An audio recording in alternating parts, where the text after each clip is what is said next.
Yuba-Sutter.live's local government live streams are presented by Plumas Lake Self-Storage in Plumas Lake, where lifelong local residents are helping other residents keep things safe, providing indoor storage units, outdoor RV and vehicle parking, moving supplies, and Penske truck rentals. Details at plumaslakeselfstorage.com.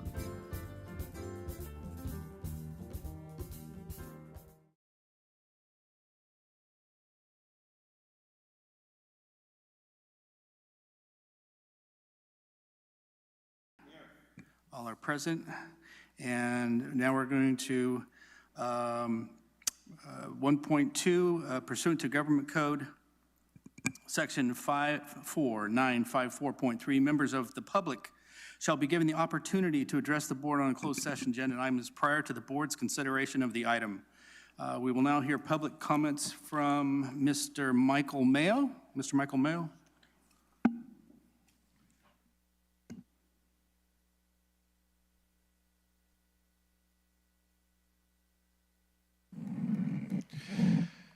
Thank you, members of the board. Here concerning the firing of my wife, Carrie Paul, who is the CCSPP coordinator at Yuba-Feather and Dobbins Elementary School. I'm sure you've probably received some letters about this. A small army came to her defense, and I'm not here to just sound like the upset husband, but you have a problem up there, and I know we're just little, we're way up there. You have a leadership issue going on at those two schools. I suggest if you can, take a look at all the letters that have been sent to you, consider the content.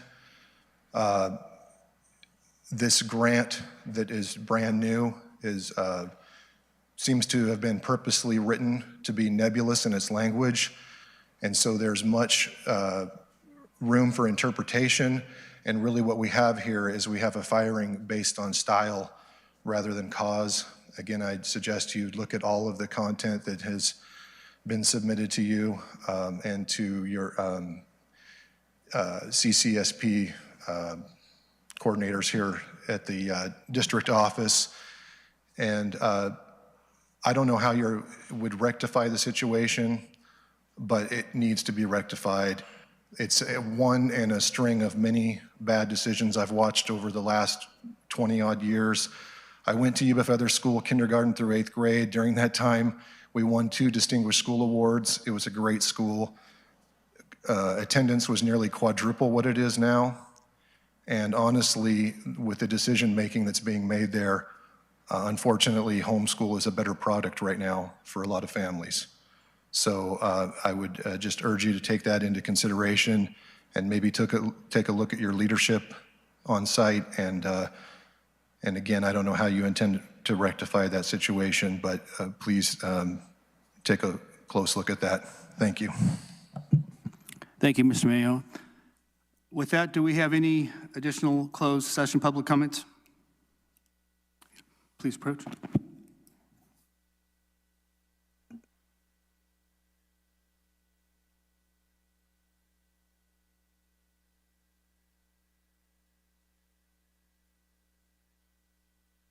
My name is Carrie Simmeroth. I'm the clerk at Hillside Community Church in Brownsville, and I would like to speak on the same topic. Carrie Paul approached me as the clerk of Hillside Community, knowing that we had a food pantry. There was suddenly an unmet need for food to accompany the turkeys that were given away to needy families at Yuba-Feather School and Dobbins School this last fall. And she worked really hard with the team at Hillside Community, bent over backwards to accommodate our ability to get the food together in our schedule. And I'm aware of many other such incidents where she worked really hard to get resources to the students at both schools. And I think it's terrible that she's been fired. She's very capable, worked really hard, a great communicator, built great relationships with the organizations up there on the Hill for the benefit of the kids. And I think it's just really unfortunate to them, for all the children at the school, that she's now not working there. So again, I would urge you to take a look and see what can be done. Thank you. Thank you, Carrie, and thank you, Michael, for your comments. Boards acknowledge those and appreciate you coming up and talking. If there's no further public comments, you have one more? Okay.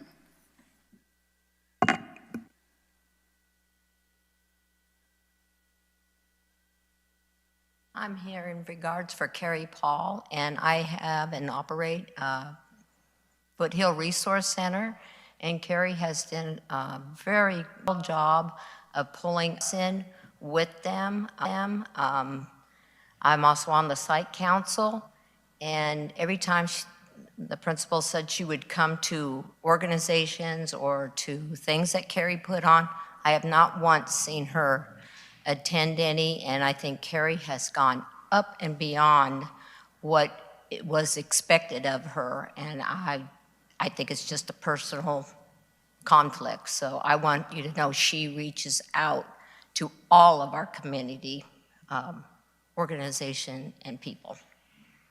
Thank you. I'm sorry, what was your name? I didn't get Deborah Reynoso. Deborah Reynoso. Thank you, Deborah.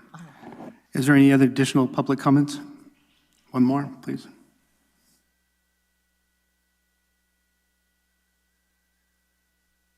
I'm LaDonna Shoemaker. I am a teacher at Dobbins Elementary. And I'm speaking not just on behalf of Carrie, but on many staff members who feel that they're set up to fail, and when they are in need for help, that they feel like they are in trouble in ways that causes them emotional and mental stress. I've heard it from many staff members, including myself, and there's a lot of people that I have been on the phone with in tears and seen in tears, and we really would like you guys to read what we have sent and that you will look into it. Thank you. Great, thank you, Ms. Shoemaker. Is there any additional comments? Okay, with that said, we are going to reconvene to closed session, and when we return approximately about 6:38 to 6:40 approximately. Thank you. In the heart of the valley, we rise so bright, where the news flows freely in the morning light. Yuba-Sutter life, where truth comes alive. Every Tuesday's a journey, it's where we thrive. Watch it unfold. Yuba-Sutter life, in the heart of our home. Be informed, be wise. Yuba-Sutter life, we capture it all. Policy debates, hear the people's call. With Yuba-Sutter life, you'll never miss a beat. Special reports hit hard, shining a spotlight. Yuba-Sutter life.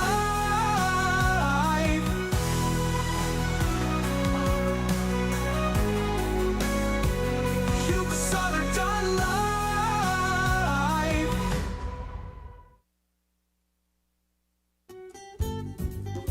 Yuba-Sutter.Live's local government live streams are presented by Plumas Lake Self-Storage in Plumas Lake, where lifelong local residents are helping other residents keep things safe, providing indoor storage units, outdoor RV and vehicle parking,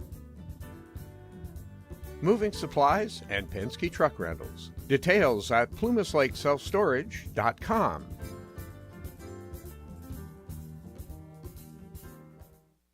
In Marysville, where roots run deep, McNally Appliances promises to keep the best brands with a smile on its face. We service what we sell, it's a warm embrace. Competitive pricing you can't ignore. With every purchase you'll love it more. From fridges to washers, all in a line. We install with care to make it shine. Major brands, trusted and true. McNally Appliances is here for you. Oh, Nally McNally, we're your first choice. In Marysville, we help you rejoice. We service what we sell, no need to stress. At McNally Appliances, we're simply the best. Our promise stands, we'll always be here. McNally Appliances, bringing you cheer. McNally Appliances, 119 D Street, Marysville. McNallyAppliances.com.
Salute, pledge.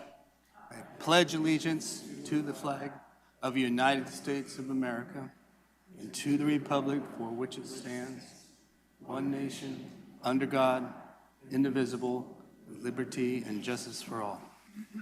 Thank you. Please be seated.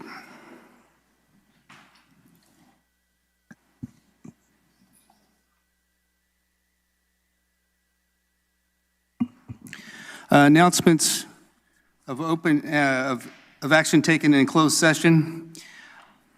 The acting superintendent will be bringing forward a resolution regarding the reduction of workforce at the February 25th board meeting and not the February 11th as previously reported out. Comments from board members. Mr. Fuhrer. Mr. Taylor. Well, welcome, everyone. What I would ask tonight is that I know we have, I see most people leave after you get, the awards, but if you would just stay, there's public comments. We need all of you to be a part of what's happening. We need you to come together and help us bridge the gap. It is important for all of us to know what's happening, and I want to hear from all of you. We all have a community, and we need to be a part. Please don't leave. If we can do that, that would be great. Thank you. Dr. Yang. Okay. Mr. Steeman. Mr. Galicia. Nothing. Mr. Frank Crawford. Nothing. Okay. Tonight recognitions, we don't have any. Now we have comments from school site representatives, but we're not because school student representatives in Marysville High School are on break. Opportunity for employment organizations to address the board, Marysville Unified Teachers Association.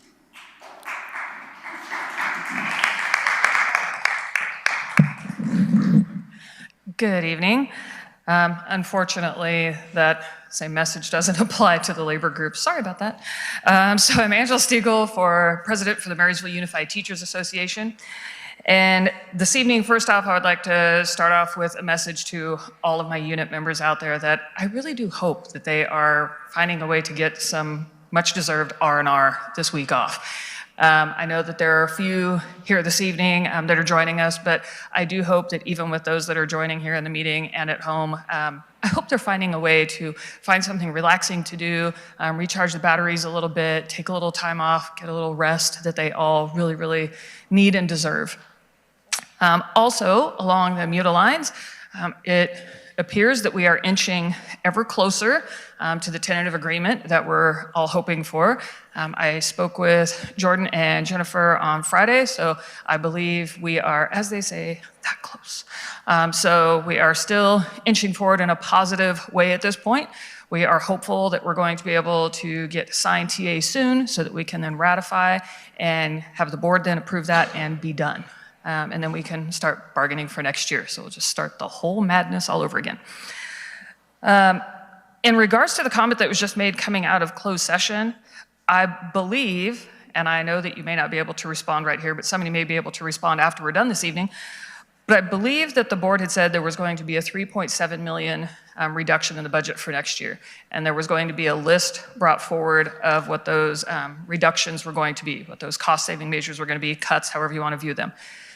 Now hearing the comment out of closed session that we're going to have the RIF list coming out, the reduction in force coming out at the next board meeting, I'm hoping, because I thought there was supposed to be a list of the reductions here tonight at this meeting, I'm hoping that the entire $3.7 million isn't going to be just in RIFs alone. So like I said, maybe if somebody can clear that up either as we proceed this evening or if somebody can clear that up for me when we get done with this meeting, that would be amazingly helpful. To change gears, I believe that before we went into closed session, the board heard some comments. Well, actually, I shouldn't say I believe. I was here. I saw it happen.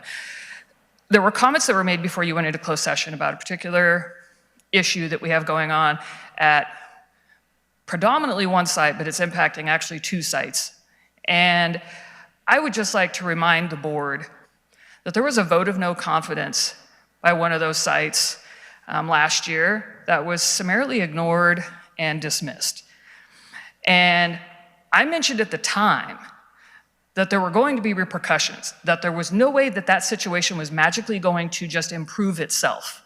And I have people who, in the midst of this situation that happened up at Yuba-Sutter last week, which, as we know, was the dismissal of what a lot of students refer to as Miss Carey and Carey Paul.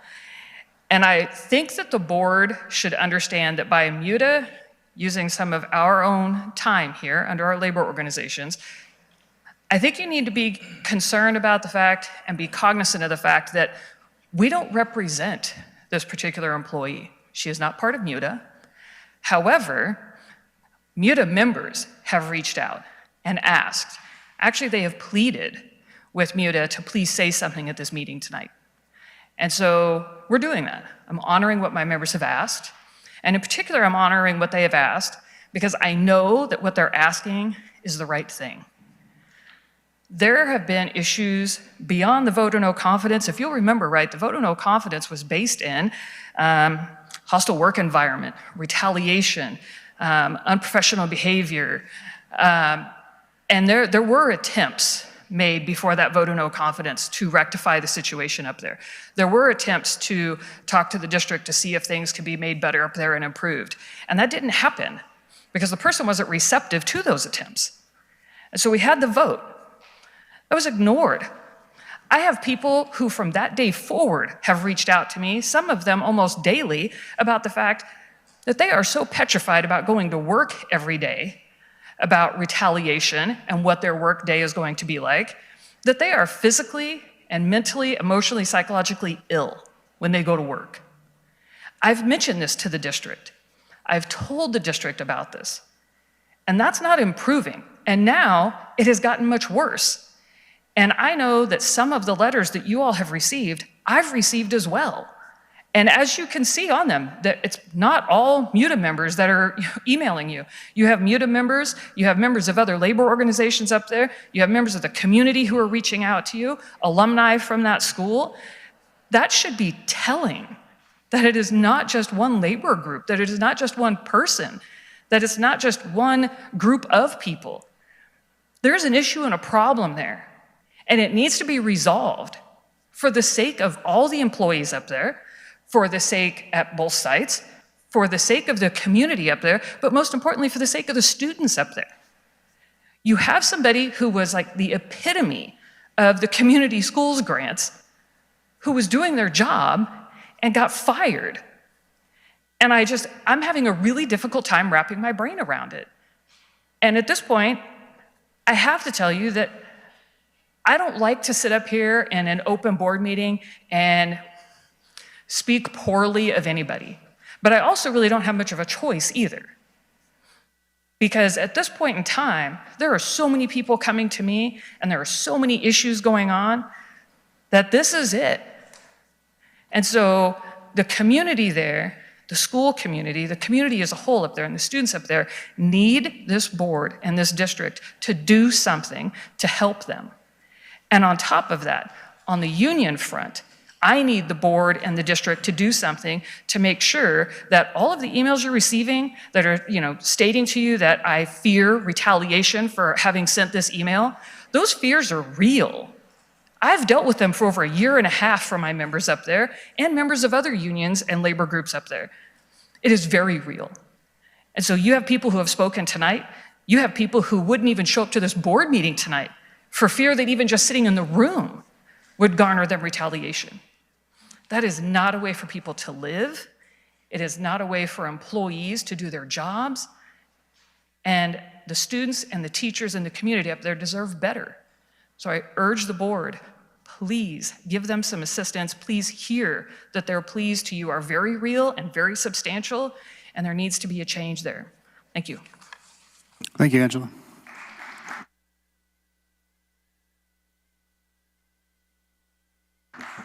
Operating Engineers Local Union 3. California School Employees Association 326 and 648. Association of Management and Confidential Employees. Supervisory Unit. Okay, if not, we will be moving on to number 9, public comment. Persons wishing to address the board under public comments or a specific agenda item prior to the board taking action must complete a public comments card located in the basket. It looks something like this. Speakers will be invited to the podium in the order of the public comments cards they were received. The public may address topics not on the agenda during the section of the agenda or ask that they be heard during a specific agenda item. Comments are limited to a maximum of 3 minutes per speaker or 20 minutes total time for public input on each item per Board Policy Bylaw 9323. We will now hear public comments. Mr. Fritz Havelana? Thank you. Hi, good evening. Thank you so much for allowing me an opportunity to address this board. My name is Fritz Havliana. I'm a recently appointed judge at the Sutter County Superior Court. I'm here today to provide some information about a really great program. It's called Judges in the Classroom, and what it is it's a recently instituted initiative where judges are invited to come to local schools and provide lessons on a number of topics involving legal issues such as constitutional rights, mock trials, things of that nature.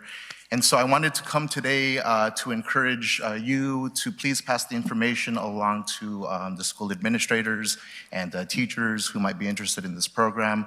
The way that it works is that if you go to the website, I don't have the website on me, but if you Google Judges in the Classroom, teachers, any interested teachers, grades K through 12, are able to submit a request, and you can look at the different topics that they have various lesson plans on, and then once you submit the request, it connects it with local judges, and then the judges will be invited to come to the classroom and provide the lesson. Right now, about 29 counties, so about half the counties in the state participate, and we're hoping that Sutter and Yuba counties will become part of that list. And so I have here just some information about that, if I can leave it with someone, and you can take a look at the different classes, or excuse me, lesson plans. And again, I'm hoping that this is something that can take off, and so if you would be kind enough to please pass the word along. Thank you for your time. Fritz, I got a clarifying question. Thank you for your time coming Absolutely. up here. Amy, do we not have a class going right now with legal or law for students that we could utilize his services? I do know that there's mock trial. I don't know if mock trial is still active at Lyndhurst, but they did have a mock trial team last year. Okay. And if I can speak to that. So for the last few years, I was a volunteer coach for Lyndhurst High School, the mock trial program. I understand that the teacher who was in charge is no longer there. She had to leave because her husband, who is an active military member, was stationed elsewhere. But as I understand it, there's still some interest in continuing the program, so I'm hoping to continue to support them. And I hope that they can continue, and that there is a teacher identified who's interested in carrying the torch. As I understand it, there's a exhibition currently scheduled to take place at the Sutter County Courthouse with, I think it's Marysville High School. They have an informal interest, and so I was hoping to see if they would be interested in having a formal team established. As a former member of the Yuba-Sutter Bar Association, that was something that we would support the local mock trial programs. And so if any administrators are interested, please connect with us, and we'd be happy to share information about what it takes to start the program and to see it all the way through. Great, thank you so much for your time, Fritz. Thank you, everyone. And I apologize, I do have to leave to make it to another board meeting. So, Mr. Taylor, I apologize for having to leave, but I do appreciate everything you all do. Thank you, everyone. Next, we have Krista Harriman.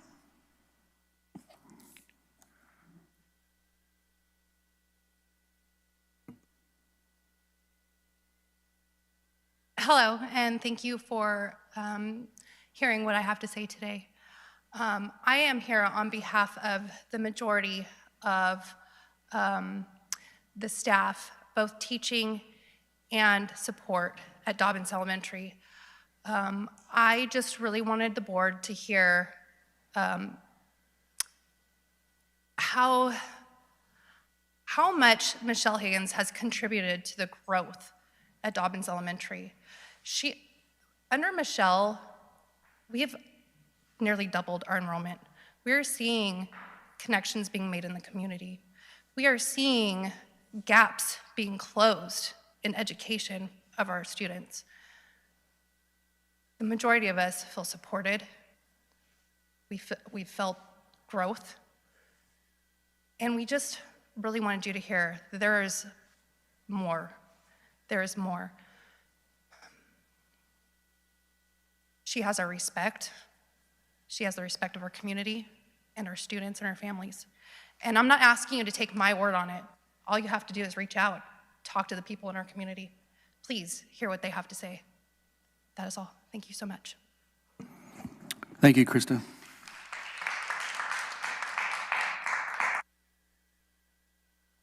Next, we have Rebecca Zhang.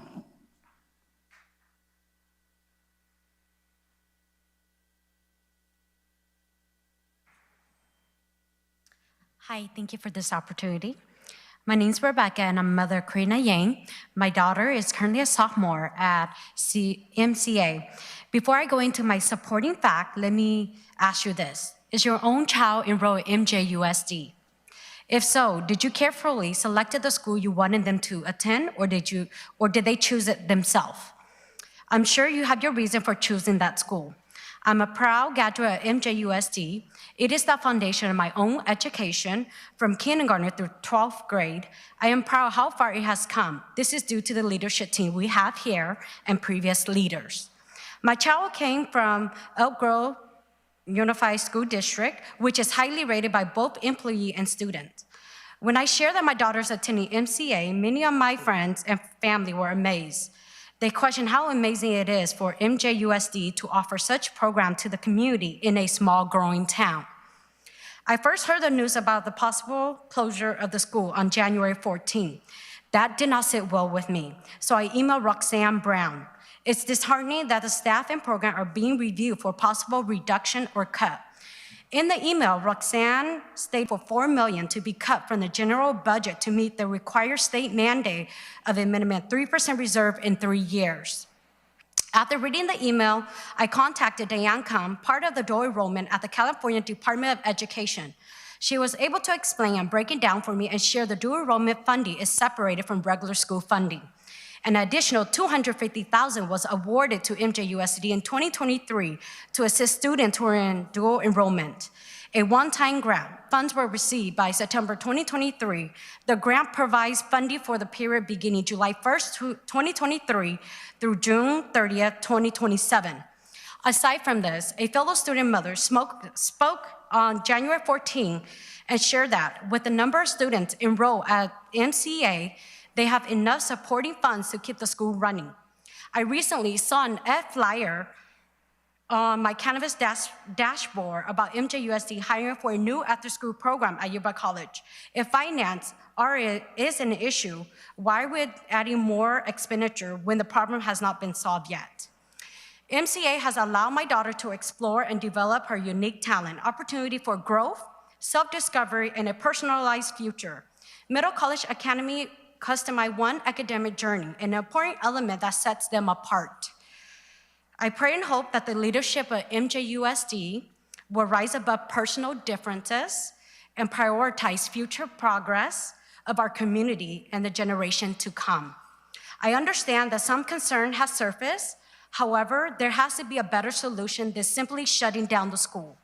I hope the board will make the right decision, finding a better way to meet both side needs without sacrificing one or the other. Crushing the students' dream will discourage them and ultimately lead to the failure of the education system that should be fostering a bright future. Again, I urge MJUSD leadership to consider the long-term impact of removing this program. We're fighting for our children.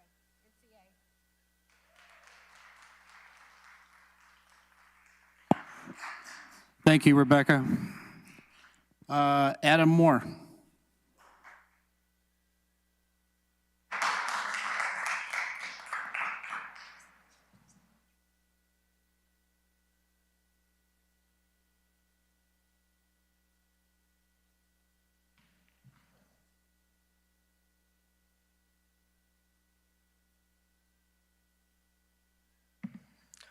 Hi, I'm Adam Moore, and I am still the student representative of the Save MCA protest At the end of the last board meeting, I believe I spoke with a few of you, and I received emails or email addresses, and to those addresses, I did send emails.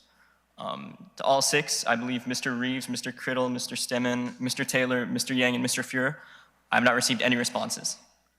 So I could understand if they had gotten lost. You guys are busy people. And so I will be sending more out tonight, as well as to you, Mr. Crawford and Mr. Galicia. So currently, our protest or our organization has begun making new flyers, new banners, and sending out more emails. We've been contacting radio shows, which cost us time, money, and a lot of effort. But we will because we must, and this fight is for all or nothing. We're thankful for the 2-week deferences, actually, as we understand that these 2 weeks give you guys more times to discuss what goes into the budget cuts, and every 2 weeks extended is 2 more weeks of hope that we can keep our education. In the email, I include a link to our change.org petition, which is a petitioning site. You may put in an email or a phone number, name, and then sign for the cause. Currently, we are at 600 signatures. Our original goal was 250, and then we met 500, and now we're looking at 750. All of these voters are from the community. So these are about 1,000 votes out of Yuba City's, I want to say 60,000 or less population. It was about 1% of our community has voted to keep the Middle College Academy, which might not seem like much, but for a school consisting of 30 students, it means the world. Previously, questions on enrollment were brought up as it was believed that 45 to 50 were required to keep our program up and self-sufficient. And we currently have enrolled 40 students. Due to the current situation, we have had to cancel our advertisement meetings, which is where we go to other middle schools. We speak to the 8th grade and we try to recruit more people towards our program. And I believe at Foothill, at Riverside, and one more, they have been canceled. We're hoping to reschedule them after the verdict. However, current new circumstances have been brought up, such as our programs switching to another district. And if that is the case, we will return to advertising to hopefully get to that 45 or 50, as we do not intend to give up our program. So again, I've sent you all emails. In that email, I further include the names and the passions of each of our students. So I listed every student, passions that I could recognize, and I mean, all of us right now, I believe most of Marysville is on the ski break or whatever, and we aren't. Actually, I had a 3-hour biology class.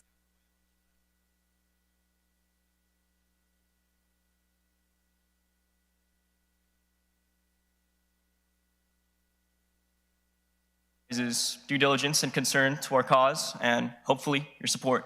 Thank you so much. Thank you, Adam.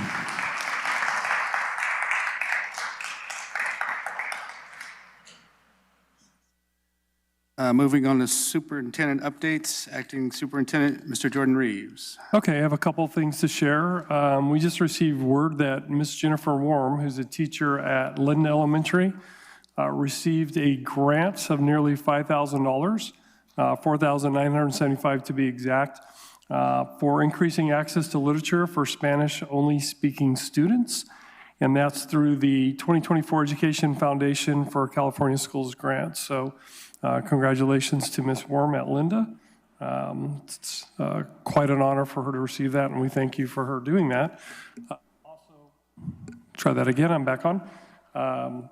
We're close, Angela, thank you. Fingers crossed, we're almost at the finish line. So again, thank you to you and your bargaining team. We're almost there.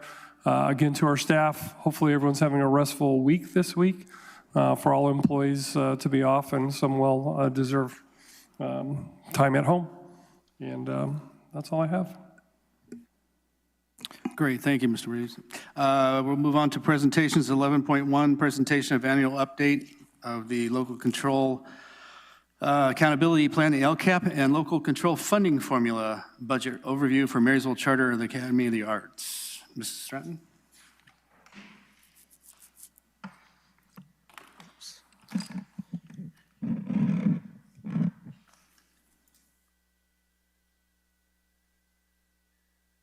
All right. Good evening, Superintendent Reeves, members of Cabinet, and members of the board.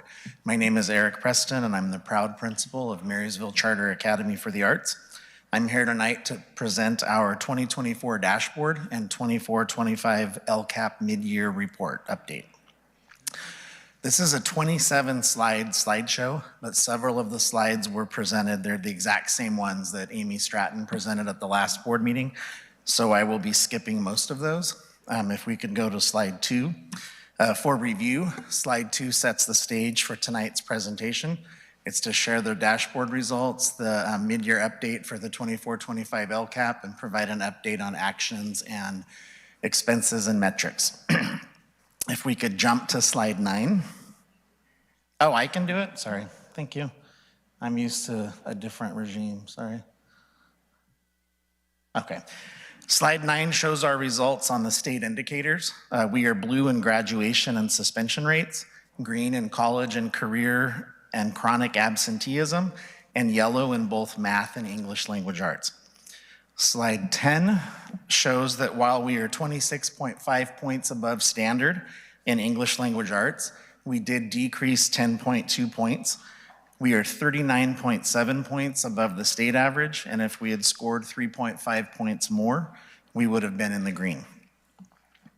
For mathematics, it shows that while we are 44.5 points below the state standard, or excuse me, below the standard, we decreased by 12.4 points. We are still 3.1 points above the state average, and if we had scored 15.4 more points, we would have been in the green. Slide 11 shows science. Science has no color because it's not an actual accountability standard yet. It will be next year. We are 1.5 points below the standard. We increased 2.4 points, but we are 12 points above the state average. Slide 13 shows English learner progress indicator. We don't have enough students for a breakdown or a color, but we have 63.6% of our students made progress. We increased by 9.1%, and we are almost 20% above the state average. For our graduation rate, we have 100% of our students graduated last year of that cohort, 4.9% increase. We are almost 14% above the state average, and we are in blue. Slide 15 shows how they figure out college and career, their formula. Slide 16 shows 69% of our graduating seniors were prepared, an increase of 18.1% from the year prior. We are 24% roughly above the state of California average, and if we had had one more student qualified last year, we would have been in the blue. Slide 17 shows chronic absenteeism. We had an average of 8.6% students chronically absent. This is one of 2 slides where it's important to decrease. We decreased by 1.2%. We are 10% better than the state average. And if we had had 6 fewer students chronically absent, we would have been in the blue range, which is the highest. For our suspension rate, it shows we had 0.3% of our students suspended, decreased by 0.8%. The state of California average is 3.2%. We are not perfect by any stretch, but we did well. On slide 19, it shows our average against the county and the state. The state of California is at a 2.7 across all metrics. Yuba County is at a 3.0, and we are at a 4.0. The state looked at 369 K-12 charter schools, and they found 22 that were similar to us in that they were all under 1,000 students and had an unduplicated rate between 35 and 55%. And it shows the numbers on the right show the rankings. Like we are number 1 in suspension, number 1 in chronic absenteeism, number 1 in graduation, 6th in math, 7th in college and career, 10th in English language arts. No score for English learner progress because our population's too small, and no score for science because it's not a measure yet. The next slide shows how well each of our student groups performed on the 2024 dashboard. And you'll see that our bottom group was a 3.0, and we went all the way up to 5.0. So there's definitely room for growth with multiple groups. This slide brings us to the mid-year update for the LCAP. And basically, it talks about, we're going to talk really quickly about the LCAP goals, the actions, we're going to talk about the metrics, and we're going to talk about money.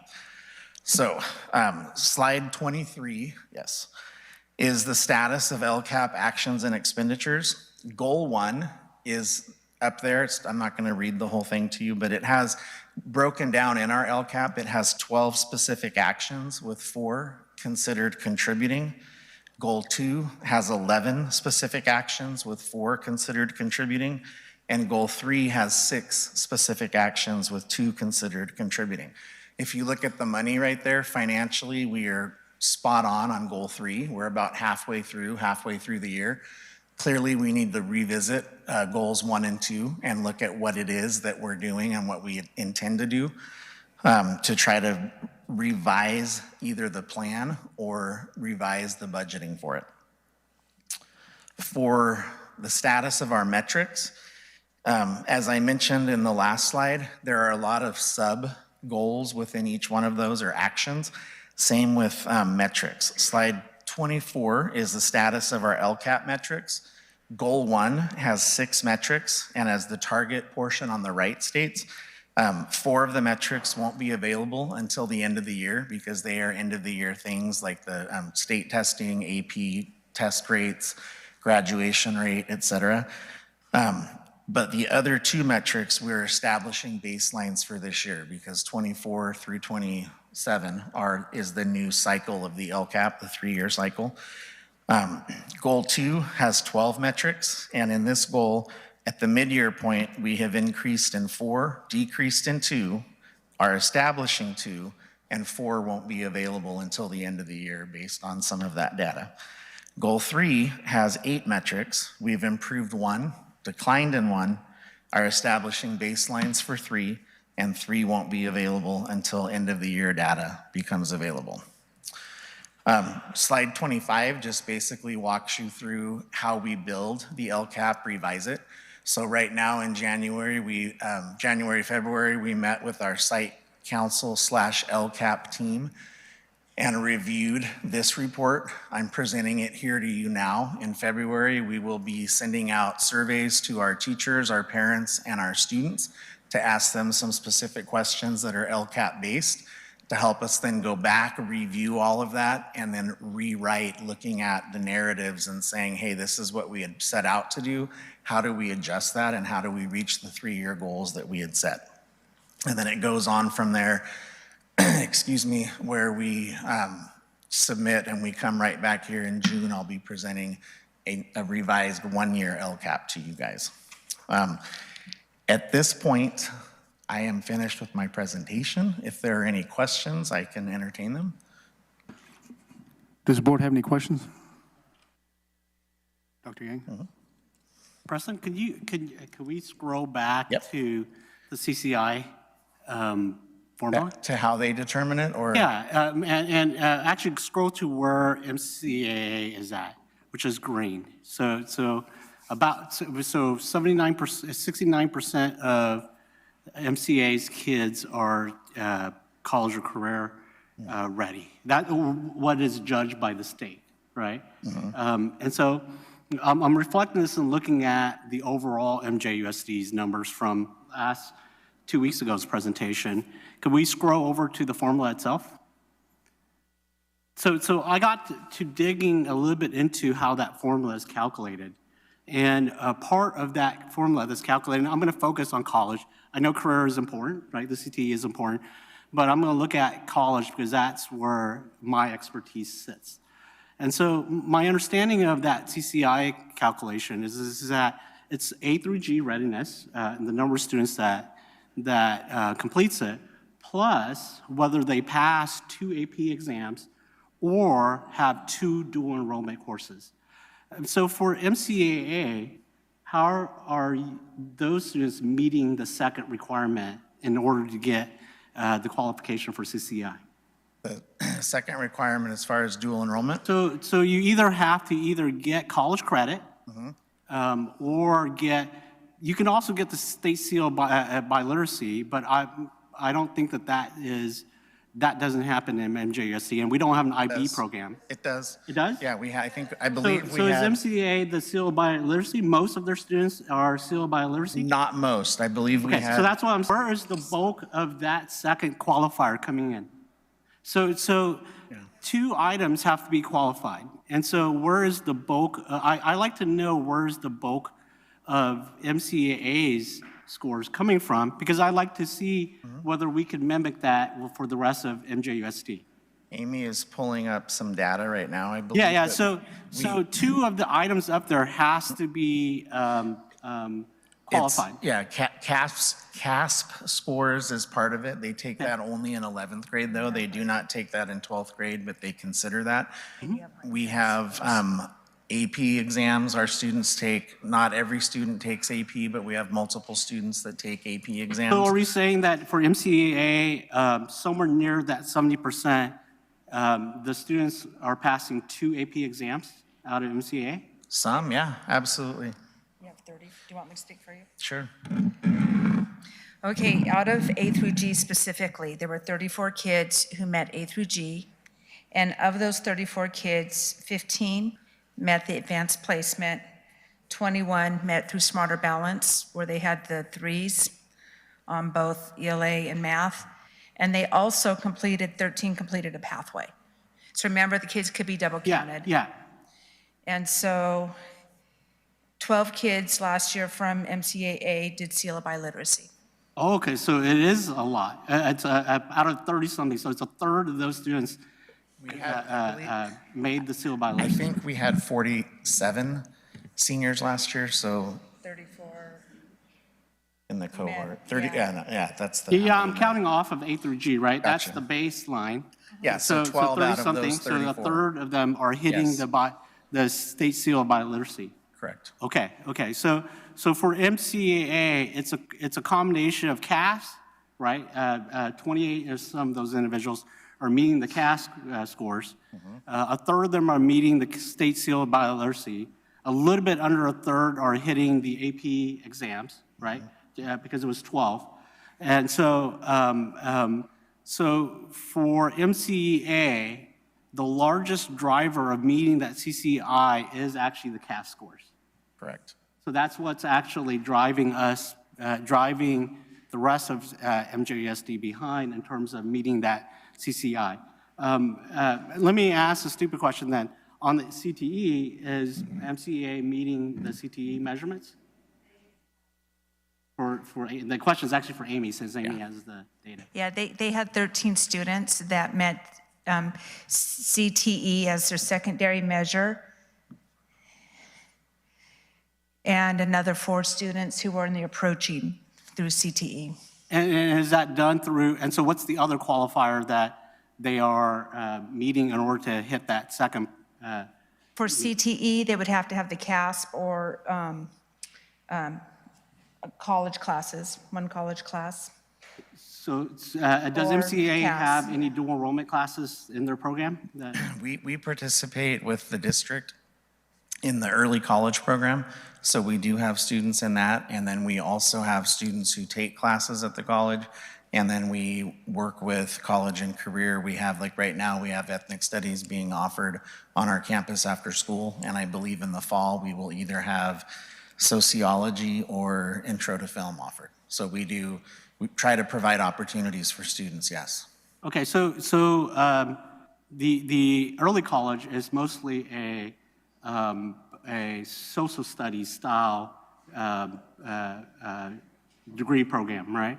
It's in, I forgot what the AA program is in.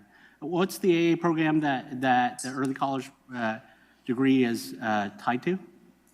I think it's The early college degree or the early college program, the students are all in the same class. They don't get to choose their classes. Correct, and it's tied towards a specific AA degree. If you go I to think the- it's social services. Social I'm not services I or something think like I'm that. not 100% on the word. Yeah, I'm but not exactly sure what. So because of the limited option of the early college program, how large of a participation is MCA's population taking that early college?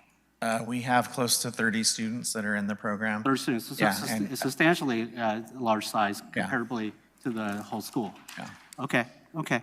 So that good, okay, thanks, President. That gives a good understanding for me to see what are the gaps for MJUSD as a whole. Are there any other questions? Yeah, is this your second or third year there? Second. Second. You got some good numbers you're putting up on the board, sir. We're Yeah. trying. I've got a great staff and I've got amazing kids and great families, so Yeah. that's. Out of curiosity for the audience and maybe for educate the board up here, what pathway completers do you have for CTE offerings right now? Our CTE offerings are not your traditional CTE because we are an art school. We have drama. So the students take intermediate or advanced drama that is through the arts and media entertainment pathway. Our students can take music, however, it requires them to take, they have to take music production and they have to take AP music theory. Then we also have a dance. All of ours are through arts and media entertainment. So we have a dance pathway where they take intermediate dance and advanced dance. We have graphic arts where they take graphic arts and graphic design. And we have, sorry, there's one more. We have the music, I go back. The music, they either take advanced guitar, advanced piano, advanced guitar, advanced piano, music production, one of those three plus AP music theory to get it. And so I'm calling them by their simpler terms, like advanced guitar is actually introduction to professional guitar. That's its CTE term, but we call it advanced guitar. Thank you. I appreciate that. It helped the board out, know a little bit more about what you're doing and keep up the great work. Thank you so much. Thank you.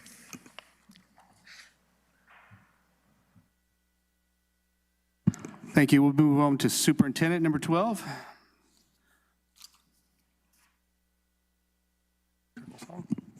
Okay, approval of the January 28th regular board meeting minutes. So we now approve the minutes for the meeting of January 28th, 2025 regular meeting. Are there any noted corrections? Board members? Okay.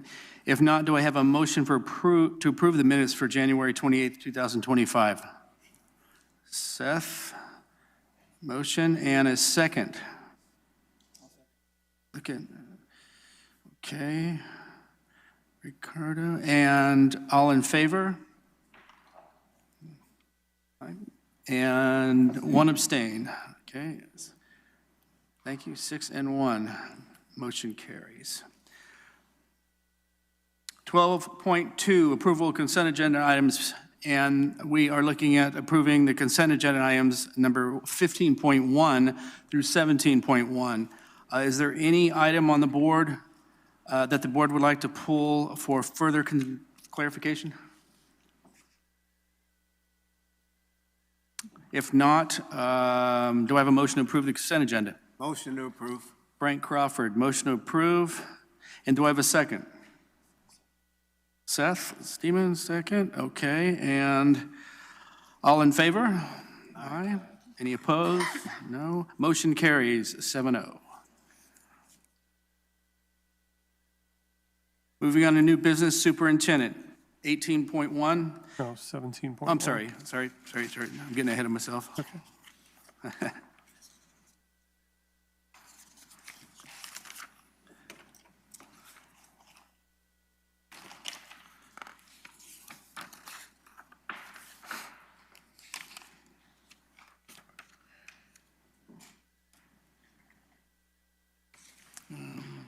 Yeah. Business services. Yeah, consent agenda item, business services, that'd be Jen. And that's resolution 2024-25/17 National School Breakfast Week. That was part of the consent agenda that was just approved? Good point. Yeah, on 17-1, correct? Yes, correct. Okay, that's what I thought. Eventually, we'll get it right. Sorry. That's okay. New business, superintendent, 18.1. That is a public, 8.1, complete the first read of board policies, administrative regulations, and exhibits for sections 3,000, business and non-instructional operations. Purpose of the agenda item is to provide the board an opportunity to complete the first read of Section 3000, Business and Non-Instructional Operations, Board Policies, Administrative Regulations, and Exhibits. These align with the policies recommended by the California School Board Association, otherwise known as the CSBA. Backup documents show CSBA's recommended language with updates and revisions made by MJUSD administrators and the clean copy. Jen? Okay, thank you. So I think, as you know, our board policies are a little out of date. 2008 is the majority of the last time they've been adopted. So we were working with CSBA, a few administrators. We met with them in May, and we started working on updating these. So this is a Series 3000s for our business and non-instructional operations. We have a first read draft that has the edits. You'll see on that draft, there's a little green highlight that says keep CSBA policies with our initials, or we have other direction of delete if it's a administrative regulation or a policy that doesn't pertain to us, like federal impact aid. We don't receive those funds, so we wouldn't need that in our policies. And then the second draft is the clean copy of what we had before, so you can do a comparison. We don't have a red line because CSBA doesn't do that process, but we show what they're presenting to us, which most of them in the business services area is ed code, regulations, state and federal laws, so they're pretty straightforward. So this is a first read, and then we'll come back in 2 weeks and ask you to approve those policies. Any questions from the board? It is our intent to go through all of these policies in the next coming meetings in the course of the next year, or hopefully sooner, to get all of these certain categories looked at and make sure that we're updating. No new business on 19, no new business on 20, and 21, business personnel. 21.1, oral report and action to approve employment contract for acting superintendent Jordan Reeves. Government Code S54956B, action item. It's recommended by the board to ratify the agreement between MJUSD and Jordan Reeves as acting superintendent for the 24-25 school year. Pursuant to Government Code Section 54953, Subdivision C3, the board provides oral summary of the salary and or fringe benefits for the executive position of acting superintendent to be filled by Mr. Jordan Reeves. The term of this agreement shall commence on January 28, 2025, and shall remain in full force until a new superintendent is employed, or June 30th, 2025, whichever is earlier. The annual salary to be paid in the monthly installments and prorated for that month is $255,005 less all statutory and other deductions. The agreement also provides for the same health and welfare benefits as the other district certificated senior management employees. Can I have a motion to ratify the employment contract for acting superintendent Jordan Reeves? Motion to approve. We have a motion on the floor to approve from Frank Crawford. Second from Seth Steeman. All in favor? Aye. All right. Any opposed? Passes 7-7. That looks like that concludes. I'd like to thank everyone. The next scheduled meeting is for Tuesday, March 11th, and meeting is now adjourned.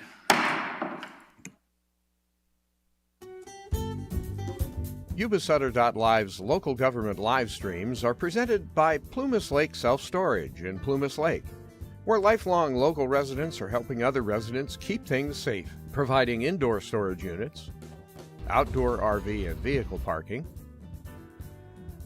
moving supplies, and Penske truck rentals. Details at plumaslakeselfstorage.com.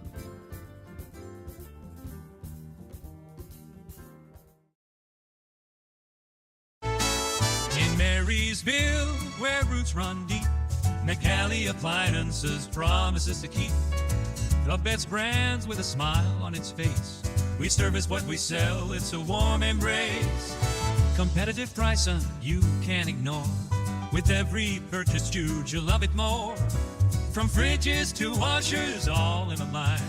We install with care to make it shine. Major brands, trusted and true. McNally Appliances is here for you. Oh, McNally, we're your first choice. In Marysville, we help you rejoice. We service what we sell, no need to stress. At McNally Appliances, we're simply the best. Our promise stands, we'll always be here. McNally Appliances, bringing your cheer. McNally Appliances, 119 D Street, Marysville. McNallyAppliances.com. In Yuba County, there's a legendary diner. Delicious. Oh my gosh, thank you so much. Where the parking lot tells a story. A story as simple as biscuits and gravy. The food is good. The prices are wonderful. My dad has so many friends here that come here. My dad and mom have known Mary Jane and her dad before Duke. Duke's Diner on 7th Avenue, home of legendary chili, holiday pies, and generations of local residents preparing tasty, hearty food for generations of local people. Join Mary Jane and her genial associates as they serve meals you'll come back for. Duke's Diner on 7th Avenue, Olivehurst. Hi, I'm Neil Goforth of Comfort Keepers of Yuba-Sutter and Nevada counties. Caring for elders or even yourself has challenges. Comfort Keepers of Yuba-Sutter and Nevada counties can help you address today's issues and plan for tomorrow with in-home and specialized care for you or your family members. Call us at 530-749-8800.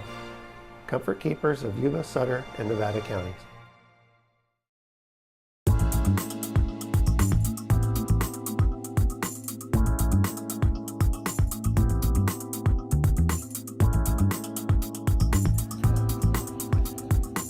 You've seen signs marking some of the gyms in Marysville. They're produced by Sapphire Sign Company, providing something small, large, and mobile. With decades of experience, Sapphire Signs has pioneered local production of a variety of signs, like temporary campaign-style signs, welcomes for unique events, building signage, event promotion, and vehicle customization. Need a sign? Make it a gem from Sapphire Sign Company. On the web at sapphiremarketinggroup.net. Sapphire. Yuba-Sutter done live. It's the truth that comes through.